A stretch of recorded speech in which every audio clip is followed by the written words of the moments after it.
Welcome to the Wear, Wag, Repeat podcast. I'm Tori Mystic. As a dog mom lifestyle expert, blogger, and business owner, I love talking to other women in the pet industry and sharing their advice with you every week. Sit, stay, and listen to the latest episode.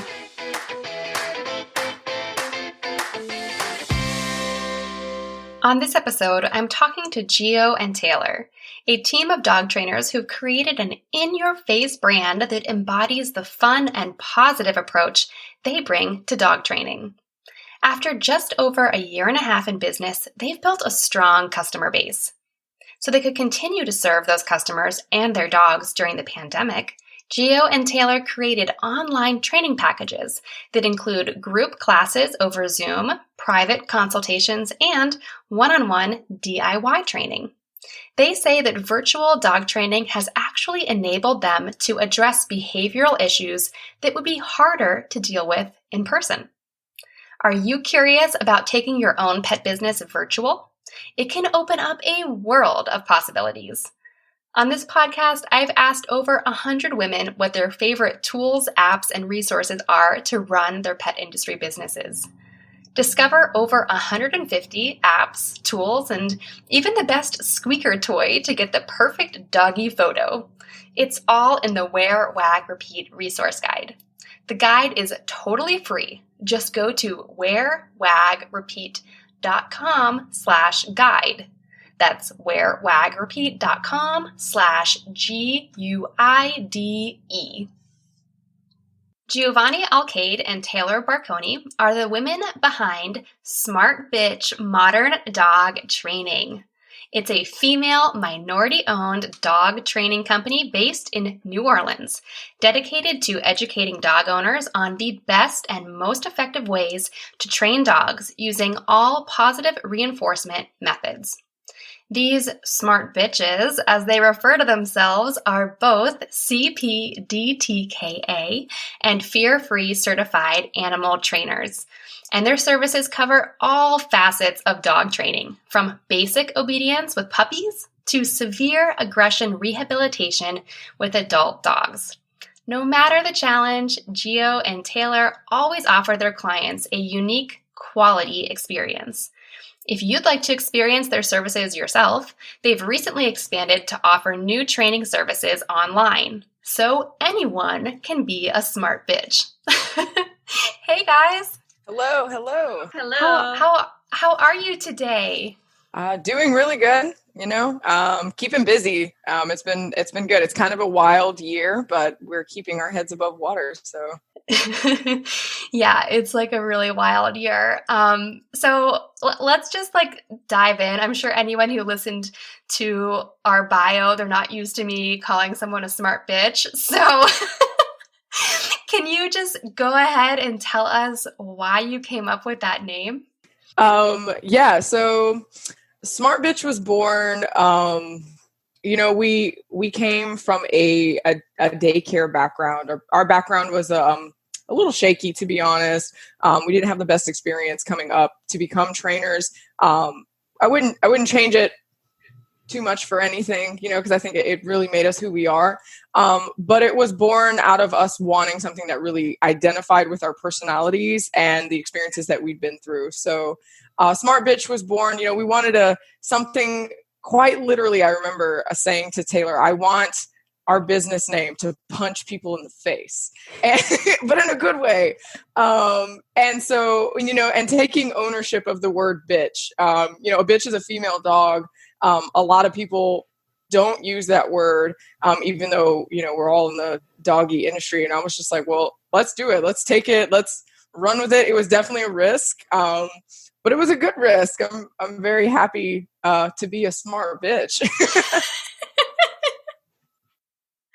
I love it. And I'm obsessed with branding and marketing and that kind of stuff. And I just think looking at all of your website and your social media, you guys kind of embody your brand. I don't know what came first, the name or the personality, or maybe it was both at the same time. But, how do you like to incorporate that into your marketing? So it kind of came at the same time. So the first thing that created our marketing, that gave birth to our marketing, was picking out colors. So we knew from the get-go that we wanted black and pink. The funny thing about Gio and I is that we kind of operate on the same wavelength. So when we both created Smart Bitch, we both knew that we wanted black and pink, particularly pink, to be our brand colors. And then we said it out loud. I was like, oh, you two, you want pink? Okay, cool. We're never going to do pink. But as we started to create things in our image, we started to, okay, well, I like bricks. I love the idea of having our logo on a white brick background. So if you see our Instagram profile pictures as a brick background that we love, then I remember as we were creating our website, creating pages, and creating info flyers, graphic info flyers, digital ones, I remember I was playing around this app, and I'm like, oh, I love the idea of us having paint splatter, because we're Smart Bitch, we're kind of edgy, kind of hippie. So paint splatter here and there. So now on Instagram, you see a lot of our memes having paint splatter here, paint splatter there, and things like that. So whenever we put something out in the world, I try to stay close to our branding color. So the colors, but also, can I have paint splatter somewhere? Can I have something digital? Because now we're doing online things. So you may see kind of matrixy ideas out there. So that's the whole thing. We want to kind of stay to the branding, but also still expand on that branding. So yeah. And to further elaborate, I remember us having the conversations when we were talking about our branding that, we are rewards-based trainers. We're R+ all the way. And I think a lot of R+ trainers get a bad rep because they come across as delicate or, as I like to say, tree huggers who are hippies. And so we wanted a different approach. We wanted this kind of like rebel, in your face. It almost, when you read the name, you would not expect the type of training that would come from us. So it's hey, hi, look at us. But also we're going to cuddle your dogs. So that's kind of, the idea. Your marketing is like in your face, but you guys obviously are very sweet people. It's very serious. And I wonder, like, that as you were talking, Gio, it kind of made me wonder, there are so many people out there, and I see them all over Facebook groups who are not familiar with R+ training and positive reinforcement training. And it's kind of a challenge to convert them over, like, those old ways, like they're just old school ways. Like, I think sometimes those people don't mean badly, but they just don't know any better. So have you found that, like, a lot of your clients, you've kind of like introduced them to a better way of working with their dogs? Yeah, we will definitely say, I think a lot of people reach out to us thinking that it's going to be the same ideology that they're used to. And because we're aware of that, given our branding, because we are in a lot of competition surrounding us who do use the older methods.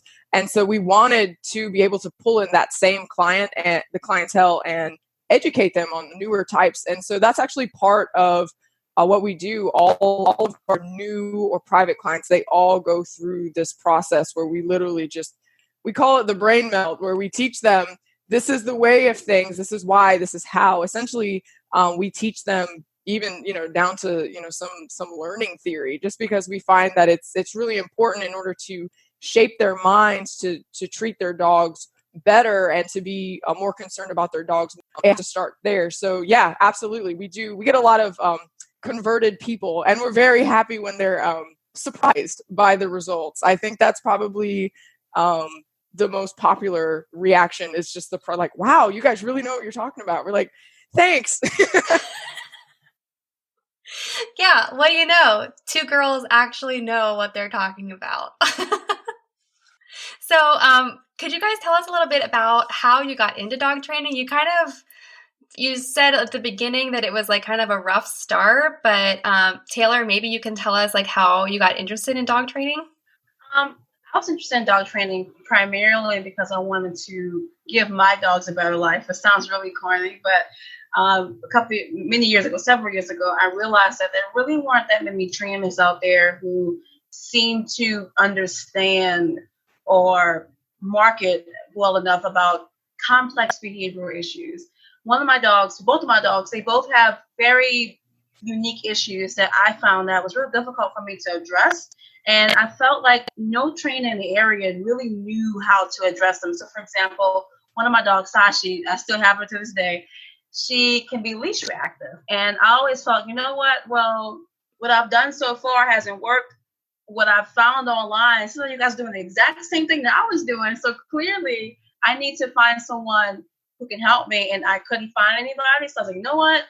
Let me research this myself. So that kind of pushed me in dog training. And when I was a kid, I had a dog that I trained for a while. And I was like, oh, I love doing this. It's so fun. So having that dog when I was a kid and have my own dogs now that have behavioral issues kind of pushed me into the training route. And I found a doggy daycare facility. Both of us, both Jio and I, both worked at the same facility for a while. That's how we met each other. We found this facility that actually had a training program that sometimes sent their employees out to become trainers. Now, again, it was a very, very rough start, but we both started there, and we are now where we are today. So that is it. That's how I became interested in it. And Gio, what about you? How did you become interested in training? Yeah, so I'm a Nashville native. I'm a New Orleans transplant, but I don't really claim Nashville anymore. I think I'm a New Orleanian through and through. And I graduated college, got a theater degree for absolutely no reason aside from my Halloween hobbies, and making costumes and stuff. So I moved here, and I realized after I graduated college that I had the opportunity to finally get a dog because it was fair. It wasn't fair to have a dog in college. I was too busy. I was working a job, And so now I'm finally here, settled. I get a dog, and I'm like, wow, why did I even go to college? Like this is obviously what I've always wanted. Like literally, I remember like thinking, I just want to graduate college so I can get a dog, and then I got him. And it was a little man Beetlejuice who was crawling on me earlier. And I realized that I really had an affinity for it. I've owned animals my entire life. And thankfully, I had a household that entertained every pet that I ever wanted. So I've had, fish, turtles. I actually have turtles walking around me right now. Lizards, hermit crabs, all of the bizarre things. So animals were always something that I should have known was always going to be a part of my life, but it wasn't until, I was a grown up that I had a dog, and I was like, oh, I should actually do this. And I think it was, upon training my dog and people seeing that, he got really good at tricks and stuff, that they were like, wow, how did you do that? And I was like, wow, people really don't know how to do this. Okay, maybe I should pursue this. So that's really how that happened. And then, meeting Taylor, doggy daycare. It was probably the best thing to happen to us because we became business partners from there. I think it was a very big learning experience in terms of what you can and shouldn't do with animals. But just to put it lightly, but we did really have some fantastic mentorship that was outside of the dog daycare. So the trainers who actually took care of us and taught us who to be, who we are today. Huge thank yous, huge shout outs to them because I think because they taught us is really what pushed us in that direction, that final push where we're like, we can go do this on our own. We can start our own business. So that's really the big how Gio became a dog trainer. Well, I love both of your stories, and I love that it's so closely tied to your own dogs, and like Taylor, for you overcoming the leash aggression, and then Gio, like teaching really fun tricks. Like those are both like really cool things that are like easy for people to see an improvement in. And so I think that's really cool. But, being a dog trainer doesn't mean that you just get to hang out with your own dog all day long as much as we would like to. So can you talk a little bit about like your favorite parts of having a dog training business and maybe like something that was unexpected about being a dog trainer instead of just training your own dog? I would say I think my favorite part of this business really, I have to say, this is going to sound really corny, but really helping the people. Sometimes people call us and we have one session with them. And it takes just one session for things to start changing. Management, we stress management first. So we talk about management first. And just changing their routines a little bit. They call us next day, oh my God, Taylor, Gio, you guys are so smart. Thank you so much for telling us about a snuffle mat or installing a baby gate here. Little simple things that really changes their life before training comes into place. So my favorite part really is just finding little tweaks here that we can change in their routine, be it management or a little simple enrichment change or a little simple exercise change before training comes in. That makes a huge difference. Yeah, and to bounce off of, some of the unexpected challenges, I share, just so you're aware, anytime you're talking to one of us, you are talking to both of us. We do refer to each other as the work wives, which is, we're practically married. But I think some of the challenges, circling back to that question, is a lot of them weren't so much surprising because we had worked with a lot of people at this point. I think what may be surprising for many is just how much people don't know and how they're really genuine about that. A lot of people don't intend to do the wrong thing. They really, for the most part, most people have the best intentions in mind.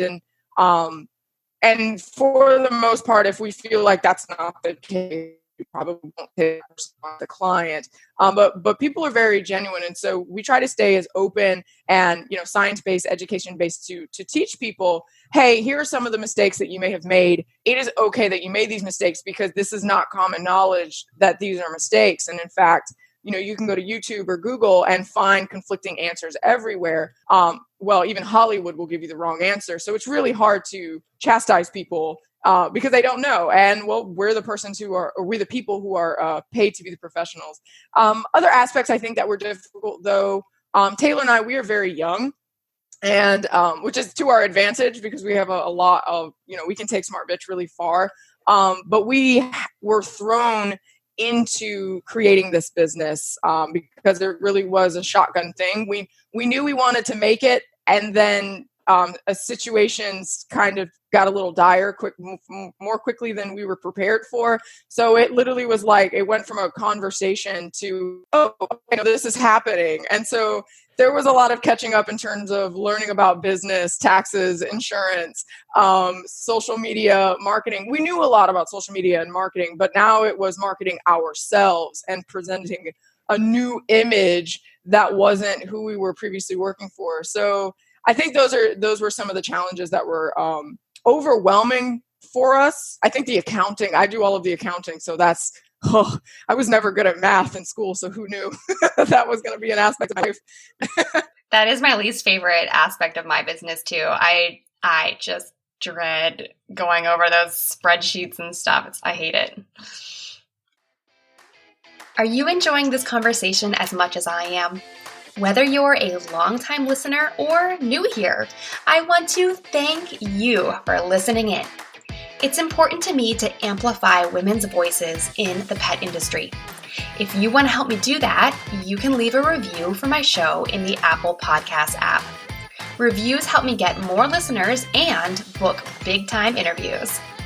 Through the end of July, leave a review and you'll be entered to win a $50 gift card to the Wear, Wag, Repeat shop. Just go to my show's homepage on the Apple Podcast app from your phone or computer and write an honest review. I'll announce the winner on a future episode and in the Wear, Wag, Repeat Instagram feed. Okay, so you said that you guys were kind of thrown into starting this business kind of quickly. And then this year, things escalated very quickly with coronavirus. and that impacted every business on the planet, but especially businesses like yours, where you're going into people's homes or meeting people or having to work very, very close in human contact with people, and you weren't able to do that anymore. So you guys created some kind of online training and online classes and services and stuff that you offer. So can you tell us a little bit about that? What are the logistics of it? What is it? How do people access it? All that kind of stuff. Hi, so 3 types of online services we're offering right now. So the first type, my favorite type, is our new live living room group classes. I say this is my favorite because we actually, Gio and I, have been looking to start group classes over the past year, and we had some venues that we were considering, but then it fell through. So it was, disappointment after disappointment. So then the pandemic hits, you're like, you know what? This is actually a good chance for us to start group classes. And we're part of several training groups where other people were considering doing the same thing. And there were people who had group classes that had to, stop abruptly because of the pandemic, and they moved it online. So we talked to many other different people, got some ideas, got together, and creating our group classes, which are hosted in our living room, which is so funny. So that is our favorite service.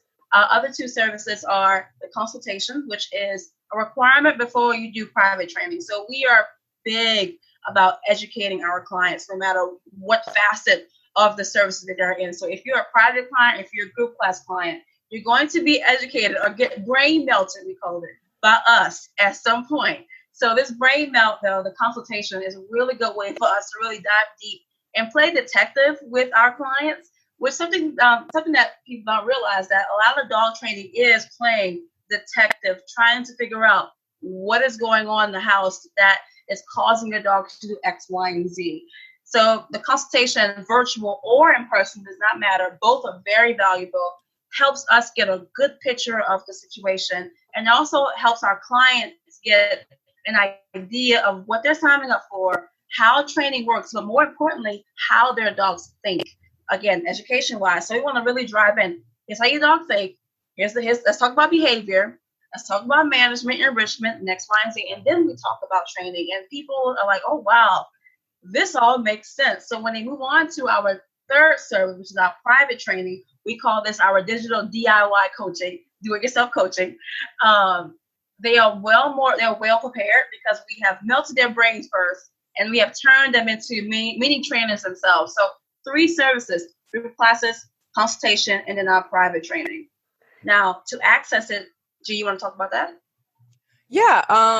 So to access it, I was going to circle back and talk about the technological sides, setting all of this up, because I know a lot of people are skeptical about virtual training, and rightfully so. When you're discussing, with a significant other, or maybe just thinking about putting money into training, a lot of people are, well, do you really want to do the online thing? And so kind of breaking down the technical side. So all of our services are live. We intend on creating do it essentially, but unfortunately we have been super busy, and that just hasn't happened yet. It's in the works. It hasn't happened yet. But all of these services are live, and kind of something that's very unique to Smart Bitch is that Taylor and I always work together. So unless one of us is in our deathbed and we have to go take a client by ourselves, more often than not, they're always getting both trainers. So you're looking at classes with both trainers present, we keep them very, very small.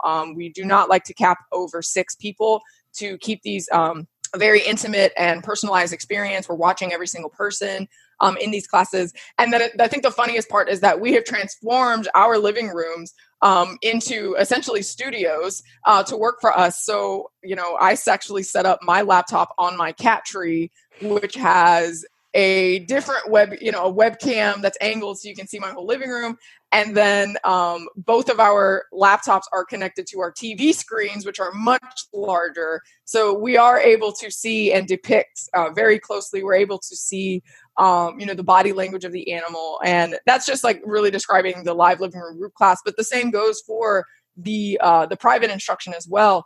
And the beautiful thing about the private instruction is that we are able to cover so many topics. People are like, oh, there's no way that you can train my aggressive dog. And we're like, of course we can, and in all honesty, we don't have to be there to help you fix some of the issues that you're having. I think thanks to the pandemic and everybody being home, and that's 1000% sarcasm, our most popular topic that's coming to us right now is separation anxiety.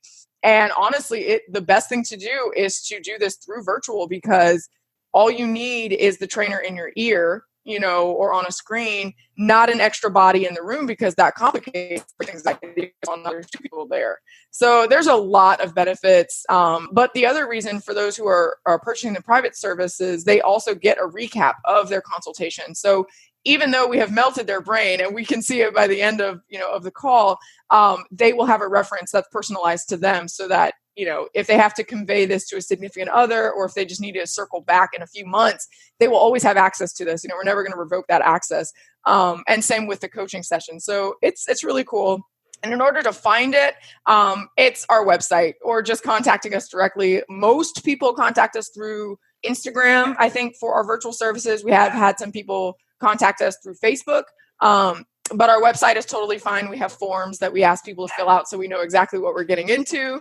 But yeah, that's pretty the logistics. We try to keep it as simple as possible. We've even created a video for anyone who is new to Zoom, because that's the platform that we use to host these services. Here's how you use Zoom in regards to SmartBitch, for your best, for the best ability, getting the good training out of it. So yeah, that's the virtual services. We're very thrilled. We love it. I love the aspect that Taylor and I, right now we're both in New Orleans, but we don't know where the future will take us. We say we're married. We're not actually married. But it's wonderful because having virtual services will inevitably always allow us to train together. So this is another really, really cool aspect for people to know that, again, you will always get both of us, which is really cool. So we love that. Yeah, it's very, very smart. It sounds like you've just covered every base from the consultation to the private training to the group training to the how-to video of how to even watch the thing. You've made it really, really simple for people because I think that's what people need is for it to be really simple. And I think it's really cool that with the online training, you kind of are allowed to help with things like separation anxiety or things where it would just be complicated. Maybe someone is only home for limited hours or they live far away from you or something like that. So it makes you actually so flexible, which I think is really cool. So speaking of the future and goals, do you have big dreams? What's your big goal for SmartBitch? Oh, we have lots of goals. When we created this business, we knew that we wanted to be big. And one recent update about us that we were recently trademarked, so we can kind of do things without having to hold back. I think one of the biggest goals for us was to extend our reach as much as possible. We wanted to reach as many people as possible so that we can do more online services. So Gio mentioned earlier that we were in the process of looking into doing courses. Of course, the pandemic came and we've been really busy with creating our live online services, but having more courses, selling merchandise, doing more podcasts like this, having more videos available on YouTube, having more free services available too, which is something that really matters to me. I come from a community where, dog training is hard to afford. So I want to have more free services out there, more videos, helping people realize that getting into dog training isn't that hard. So that's the entire idea. And I think that when we started, we don't know where we're going to be, like Gio said, in the future, but we know that we want everyone to know who we are. At the same time, we want everything to be easily accessible.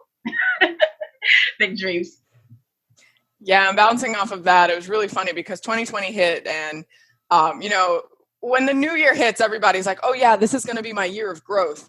And I think 2020 really is the year of growth that nobody wanted. And we all wanted little growth, but so just so everyone's aware, and to put it really into perspective, Taylor and I have been training together for several years. We've been a team for several years. However, SmartBitch is only just over a year old, where I would say we're about a year and a half old.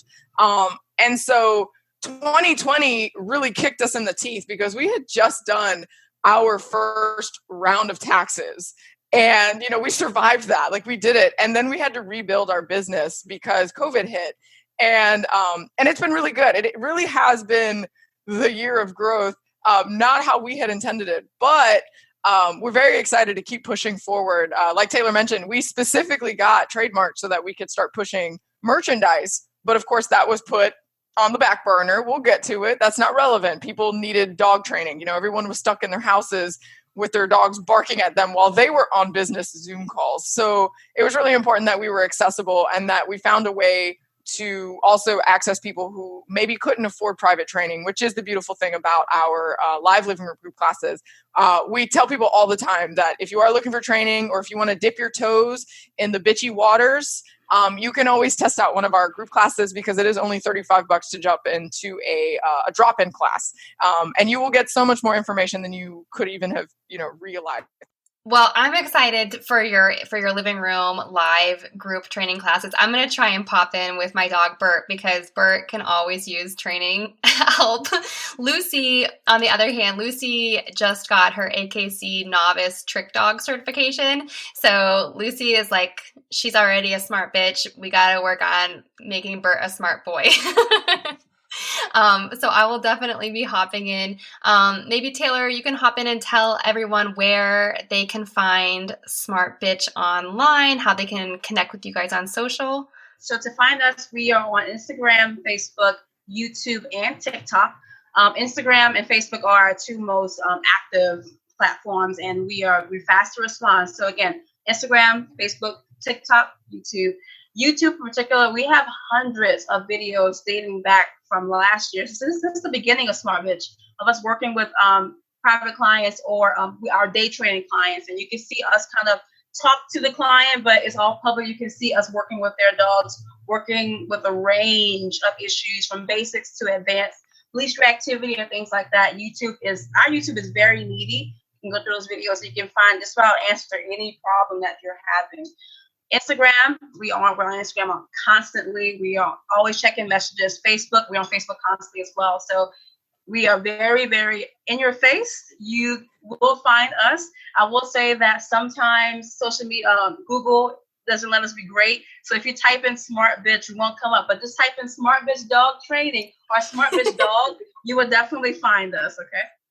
Well, I'm going to have to look you up on TikTok because I love TikTok and I want to see what you're doing over there. Yeah, we love TikTok too. TikTok is very interesting, a very interesting platform. It's our newest platform, so it's not as meaty as our other platforms, but we try to upload our meaty Instagram stories to TikTok. Really important. Our stories are usually the places where you need to be. We always updating stories with little tips here and there, or just videos of us working with current dogs, even our own dogs. So go to our Instagram story or Facebook story for some free tips, okay? And that's a really good hack, too, for people who want to start TikTok and they're like, oh, I can't deal with creating content on one other platform. You could just repurpose. So that's very smart. Yes, that's what we do. Yeah, cool. Well, thank you guys so much for taking the time to talk to me today. No problem. Yes, thank you for interviewing us. What did you like most about this episode? Find me on Instagram at TMystic and let me know what intrigued you or what questions you have about starting or growing your own dog-inspired business. You can also screenshot this episode and tag me in your stories. I love to see who is listening out there. Some of the best conversations happen after the episode, right? So track me down over on Instagram or join the Wear, Wag, Repeat Labs Facebook group to connect with other dog-obsessed entrepreneurs. And as always, you can find all the links and resources discussed in this episode at wearwagrepeat.com/podcast. See you back here next week.